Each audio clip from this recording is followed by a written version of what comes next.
श्री स्वामी समर्थ. देवघरातील बालकृष्णाच्या मूर्ती शेजारी चुकूनही ठेवू नका. ही मूर्ती भयंकर घडते. बालकृष्णाची मूर्ती शेजारी ही मूर्ती ठेवल्याने भयंकर देवदोष लागत असतो, तर कधीच देवपूजेचे फळ मिळणार नाही. तर मंडळी, तुम्ही कधी विचार केला आहे का, घरात देवघर असते त्यात ठेवलेली एक एक मूर्ती, एक एक वस्तू आपल्या आयुष्यावर किती खोल परिणाम घडून आणते. आपण रोज देवांची पूजा करतो, आरती म्हणतो, देवाला नैवेद्य दाखवतो, पण लक्ष्मी येत नाही, सुख शांती येत नाही. सतत वाद, आजारपण, पैशाची कमतरता, मानसिक त्रास असं का होतं? तर उत्तर खूप गूढ आहे. कारण आपल्या नकळत आपण देवघरात एक अशी मूर्ती ठेवतो जी ठेवायचीच नाही. हो, बालकृष्णाच्या शेजारी ठेवलेली चुकीची मूर्ती आपल्या आयुष्यात भयंकर देवदोष आणते. आणि देवदोष एकदा लागला तर त्या घरात सुख शांती, आरोग्य, पैसा काहीच टिकत नाही. तर आजच्या या व्हिडिओमध्ये आपण जाणून घेणार आहोत की देवघरात बालकृष्णाच्या मूर्तीच्या शेजारी कोणती मूर्ती ठेवू नये, का ठेवू नये, तिचा परिणाम काय होतो, आणि जर चुकून ठेवली असेल तर तो देवदोष कसा दूर करायचा आहे. हा व्हिडिओ शेवटपर्यंत नक्की बघा, कारण यात सांगितलेले रहस्य तुमचे जीवन बदलून टाकतील. पण व्हिडिओमध्ये पुढे जाण्याआधी तुम्हाला लक्ष्मीचा आशीर्वाद हवा असेल तर व्हिडिओला एक लाईक करा. तसेच चॅनलवर जर का नवीन असाल तर चॅनलला सबस्क्राईब करा आणि कमेंट्स बॉक्समध्ये जय लक्ष्मी माता नक्की लिहा. तर देवघराचे महत्त्व. देवघर म्हणजे घराचा आत्मा. देवघर ही फक्त पूजा करण्याची जागा नसते, तर घरातील सकारात्मक ऊर्जेचे केंद्र असते. देवघर म्हणजे काय, तर घरातील आध्यात्मिक बॅटरी आहे. इथे रोज मंत्रोच्चार, शंखनाद, घंटानाद, धूप, दीप, आरती यामुळे दैवी ऊर्जा निर्माण होते. शास्त्र सांगते, यंत्र देवा तंत्र लाभ, म्हणजे जिथे देवांचा वास असतो तिथे संपत्ती, आरोग्य, आनंद आपोआप येतो. म्हणून देवघरात कोणते देव, कोणत्या मूर्त्या कशा पद्धतीने ठेवायच्या याचे नियम आहेत. कारण चुकून चुकीची मूर्ती ठेवल्यास देवघराचे सात्विक रूप बाधित होते आणि तिथे निर्माण होणारी दैवी ऊर्जा देखील नष्ट होते. म्हणून बालकृष्णाच्या मूर्तीचा महिमा. भगवान श्रीकृष्ण म्हणजेच बालकृष्ण हे विश्वाचे आधार आहेत. बालकृष्णाची मूर्ती म्हणजे निष्पाप बालरूपातील आनंद, गोडवा, सुख आणि समृद्धीचे प्रतीक आहे. मंडळी, बालकृष्णाची मूर्ती ठेवणे अत्यंत शुभ आहे, पण शास्त्र सांगते की त्याच्या शेजारी काही मूर्ती ठेवू नयेत, कारण त्या मूर्तीमुळे कृष्णाची बालरूपातील शक्ती मंदावते. विशेषतः लक्षात ठेवायची गोष्ट म्हणजे बालकृष्णाच्या शेजारी शिवलिंगाची मूर्ती कधीही ठेवू नये. का? कारण शास्त्र सांगते कृष्ण हे बालरूपात आनंद व आनंदाचे प्रतीक आहेत, तर शिवलिंग हे संयम, विरक्ती व तांडव शक्तीचे प्रतीक आहे. ही दोन्ही शक्ती एकमेकाच्या विरोधी आहेत. बालकृष्णाजवळ शिवलिंग ठेवले तर घरात विरोधी ऊर्जा निर्माण होते आणि त्यातून भयंकर देवदोष निर्माण होतो. आता तुम्ही म्हणाल, देवदोष म्हणजे काय? तर देवदोष म्हणजे देवांची पूजा करूनही त्याची कृपा न मिळणे, उलट अडचणी वाढणे. जेव्हा देवघरातील ऊर्जा बाधित होते तेव्हा देवदोष लागत असतो. देवदोष लागण्याची लक्षणे कोणती? तर घरात सतत अशांती, किरकोळ गोष्टीवरून भांडण होणे, आरोग्याच्या समस्या, वारंवार आजार, डॉक्टरांकडे फेऱ्या, पैशाचा अपव्यय, पैसा येतो पण टिकत नाही, अशा भरपूर समस्या निर्माण होतात. त्याचप्रमाणे स्वप्नात विचित्र प्रकारचे दृश्य दिसणे, काळोख, साप, रडणारी मुले. ही मूर्ती शेजारी ठेवल्यास काय घडते? तर बघा, बालकृष्णाच्या शेजारी जर शिवलिंग ठेवले तर काय घडते थोडक्यात पाहूया. लक्ष्मीचा नाश होतो, लक्ष्मी स्थिर राहत नाही, पैशाचे नुकसान होते. त्याचप्रमाणे कौटुंबिक वाद, नवरा बायकोत वाद, आई वडील व मुलांमध्ये दुरावा निर्माण होत असतो. मुलांचे अपयश, अभ्यासात लक्ष नाही, करिअरमध्ये भरपूर प्रमाणात अडथळे निर्माण होतात, आरोग्य बिघड होते, रक्तदाब, डोकेदुखी, अनिद्रा, मानसिक तणाव, भयानक स्वप्न, कृष्णाची कृपा न मिळता वाईट स्वप्न नेहमी येणे, पूजेचा परिणाम कमी होणे, आरती, मंत्रोच्चार निष्फळ जाणे, देवदोषाचे शास्त्रीय कारण थोडक्यात आपण जाणून घेऊया.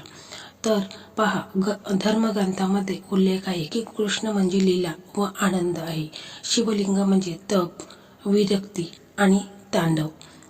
त्याचप्रमाणे या दोन्ही रूपे अत्यंत प्रभावी पण परस्पर विरोधी आहेत. म्हणूनच त्यांना शेजारी ठेवले तर ऊर्जा संघर्ष होतो. वास्तुशास्त्र ही सांगते की विरोधी तत्वे शेजारी ठेवल्यास घरातील सात्विक ऊर्जा कमी होते. आणि म्हणून मित्रांनो, लक्षात ठेवा, बालकृष्णाच्या शेजारी शिवलिंगाची मूर्ती किंवा फोटो कधीही ठेवू नका.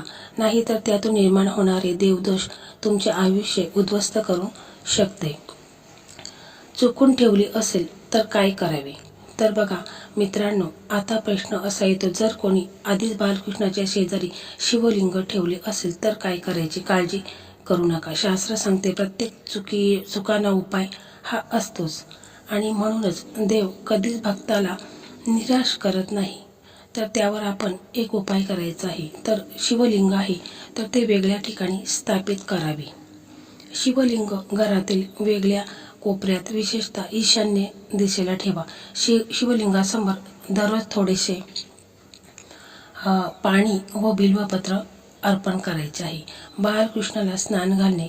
चूक सुधारण्यासाठी बालकृष्णाच्या मूर्तीला दूध गंगा जलाने स्नान घालावे. त्यानंतर पिवळे वस्त्र, तुळशी व माखाण्याचा नैवेद्य घ्यावा. क्षमा याचना करावी. हे गोपाळ, अज्ञानाने मी चूक केली, मला क्षमा कर, असा प्रार्थना मनापासून करा. मंत्र जपाने देवदोष नष्ट करणे. शास्त्र सांगते की मंत्र म्हणजे ऊर्जा. जर मंत्रोच्चार शुद्ध भावनेने केला तर कोणताही दोष नाहीसा होतो. देवदोष निवारण्यासाठी खास मंत्र देखील आहे, तो थोडक्यात पाहूया. तर मंत्र असा आहे, श्रीकृष्ण मंत्र, ओम नमो भगवते वासुदेवाय नमो. रोज सकाळ संध्याकाळ तुम्हाला 108 वेळा जपायचा आहे. मधुराष्टकम पठण. कृष्णाचे बालरूप आठवून मधुराष्टकम वाचले दोष नाहीसे होतात. पूजा विधी. तर दोष दूर करण्यासाठी काही विशेष पूजा केल्या जातात. तुळशी पूजा करा. बालकृष्णाला तुळशीपत्र अर्पण करायचे आहे.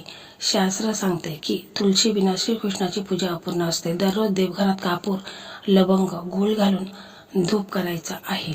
यामुळे नकारात्मक ऊर्जा ही नष्ट होत असते. बालकृष्णाची कृपा मिळवण्यासाठी, दोष निवारणानंतर बालकृष्णाची कृपा परत मिळवण्यासाठी जन्माष्टमीचा उपवास. कृष्ण जन्माष्टमीला उपवास व जागरण केल्यास सर्व पाप नाहीसे होतात. कृष्ण लीला वाचन. भगवद्गीता, विष्णू पुराणातील कृष्णकथा वाचणे. अशा प्रकारे जर तुम्ही चुकीची मूर्ती ठेवली असेल तरी हे उपाय करून दोष हे नाहीसे करता येतो. देव नेहमी क्षमा करतो. फक्त भावनाने व श्रद्धेने त्याची आठवण आपण केली पाहिजे. बालकृष्ण मूर्तीचे पौराणिक संदर्भ आणि महत्त्व आपण थोडक्यात जाणून घेऊया.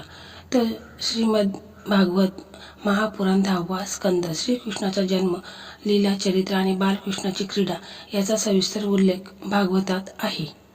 भागवत म्हणते, नंद गोपा गृह उद्भत नंद मधुतम. नंद गोपाच्या घराचा उदयाला आलेला हा गोड मुलगा म्हणजे ब्रह्मांडाचा आधार असलेला श्रीकृष्ण आहे. ज्या घरात बालकृष्णाचा वास असतो त्या घरात नंदाबाईसारखा आनंद स्थिर राहतो.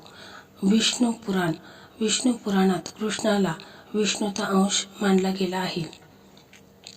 कृष्णास्तव. भगवान स्वयं कृष्ण म्हणजेच भगवान स्वतः आहेत. आणि यामुळे बालकृष्णाची मूर्ती ठेवणे म्हणजे स्वतः भगवान विष्णूला आमंत्रित करणे आहे. आणि त्यामुळे बालकृष्णाची मूर्ती देवघरात ठेवली तर इतर सर्व देवतांची कृपा आपल्याला मिळत असते. आणि म्हणूनच बालकृष्णाची पूजा केल्याने घरातील पाप आणि दोष हे नाहीसे होतात. म्हणून बालकृष्णाची मूर्ती देवघरात ठेवणे म्हणजे तुमच्या घरात लक्ष्मी, आनंद, निरागसता आणि ईश्वराची प्रत्यक्ष कृपा आमंत्रित करणे होय. शास्त्र सांगते की प्रत्येक देव आपल्याला गुप्त संकेत देत असतो. बालकृष्णाची मूर्ती देवघरात ठेवली तर ती मूर्ती नुसती शोभा नसते तर एक जिवंत ऊर्जा असते. देवघरातील बालकृष्णामुळे होणारे अद्भुत अनुभव. अनेक भक्तांनी अनुभवले आहे की बालकृष्णाच्या मूर्तीमुळे घरात चमत्कार घडतात. शास्त्र सांगते की प्रत्येक देव आपल्याला गुप्त संकेत देत असतो. बालकृष्णाची मूर्ती देवघरात ठेवली तर ती मूर्ती नुसती शोभा नसते तर एक जिवंत ऊर्जा असते. आणि देवघरातील बालकृष्णामुळे होणारे अद्भुत अनुभव देखील अनेक भक्तांनी अनुभवले आहेत. भागवत पुराणातील संदर्भ. यशोदाने कृष्णाला बाल रूपात पाहिले पण त्याच्या तोंडात तिने संपूर्ण ब्रह्मांड पाहिले.